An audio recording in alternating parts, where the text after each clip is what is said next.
Assalamualaikum warahmatullahi wabarakatuh. Selamat pagi semuanya. Salam sejahtera untuk kita semua. Puji syukur atas nikmat Tuhan yang dilimpahkan kepada kita. Yang saya hormati Bapak Jamaluddin SEI MEC Dev selaku dosen pengampu mata kuliah Teori Ekonomi Makro dan teman-teman yang saya sayangi.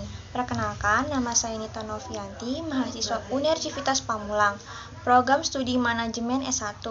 Saya berasal dari kelompok 9 yang beranggota 2 orang, yaitu saya sendiri Nita Novianti dan teman saya bernama Nur Tiara Syafira. Kelompok kami akan membahas materi yang berjudul dengan keseimbangan perekonomian terbuka. A. Pengertian perekonomian terbuka.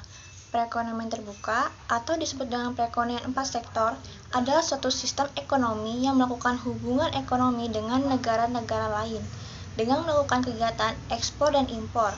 Dalam perekonomian terbuka, sektor-sektor ekonominya terdiri dari 4 golongan, yaitu rumah tangga, perusahaan, pemerintah, luar negeri.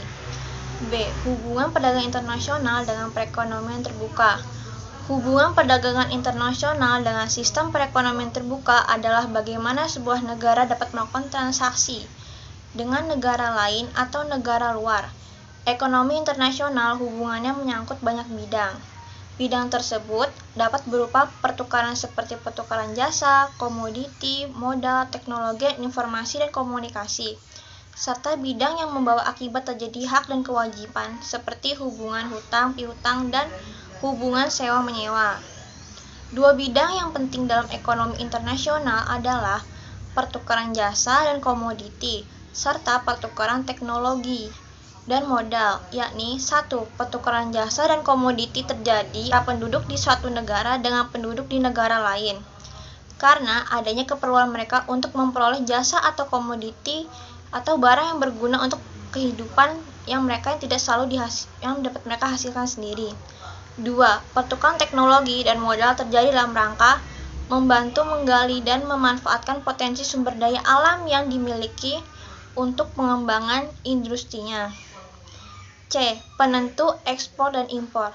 Kegiatan ekspor dan impor menjadi sangat penting karena ekspor dan impor itulah yang menjadi alat penghubung perdagangan antara negara yang saling membutuhkan. Sehingga hubungannya keduanya sangat erat. Tanpa adanya kerjasama atau hubungan internasional, maka kegiatan ekspor dan impor tidak akan pernah terjadi, mengingat tidak adanya interaksi atau komunikasi. Di samping itu, ekspor dan impor bertujuan untuk meningkatkan pembangunan perekonomian suatu negara, khususnya bagi negara berkembang. Sekian presentasi yang dapat saya sampaikan, akan dilanjutkan oleh Nur Tiara Syafira. Terima kasih. Di sini saya akan menjelaskan tentang faktor-faktor yang menentukan ekspor dan impor. Faktor ekspor ada 4. Yang pertama, kebutuhan akan barang yang diproduksi oleh negara lain dan pendapatan negara lain. Yang kedua, kemampuan suatu negara untuk mengeluarkan barang-barang dapat bersaing dalam pasaran luar negeri. Yang ketiga, adanya perkembangan teknologi di suatu negara. Yang keempat, daya saing di pasaran luar negeri. Selanjutnya ada faktor impor. Yang pertama, pendapatan nasional, perubahan cita rasa masyarakat atau kebutuhan dalam negeri yang belum terpenuhi oleh sektor dalam negeri. Yang ketiga, inflasi atau suatu proses kenaikan harga-harga yang berlaku pada suatu perekonomian. Dan yang keempat, kemampuan suatu negara menghasilkan suatu barang yang lebih baik mutunya. Selanjutnya ada siklus aliran pendapatan perekonomian terbuka. Yang pertama, rumah tangga mendapat aliran pendapatan berupa gaji atau upah, sewa, bunga, dan keuntungan serta pendapatan dari perusahaan, dan kemudian digunakan untuk konsumsi seperti membeli barang dan jasa yang diproduksi oleh perusahaan dalam negeri untuk membayar pajak, mengimpor, dan menabung ke bank.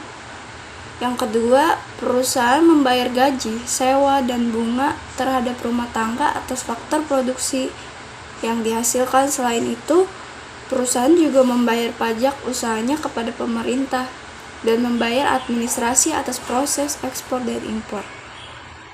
Yang ketiga, aluran perbelanjaan penanaman modal untuk membeli barang dan peralatan modal atas sektor perusahaan didapatkan dari bank atau lembaga keuangan yang dananya juga merupakan bentuk tabungan dari pihak rumah tangga. Dan yang keempat, pengeluaran pemerintah sektor perusahaan untuk kebutuhan administrasi dan belanja modal untuk investasi pemerintah. Keseimbangan perekonomian terbuka, keseimbangan pendapatan nasional akan dicapai pada keadaan di mana penawaran agregat sama dengan pengeluaran agregat, dengan menambahkan komponen ekspor dan impor ke dalam pendapatan nasional.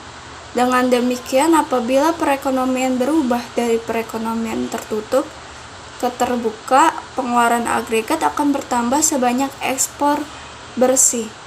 Sekian presentasi dari kelompok kami, kurang lebihnya mohon maaf. Wassalamualaikum warahmatullahi wabarakatuh.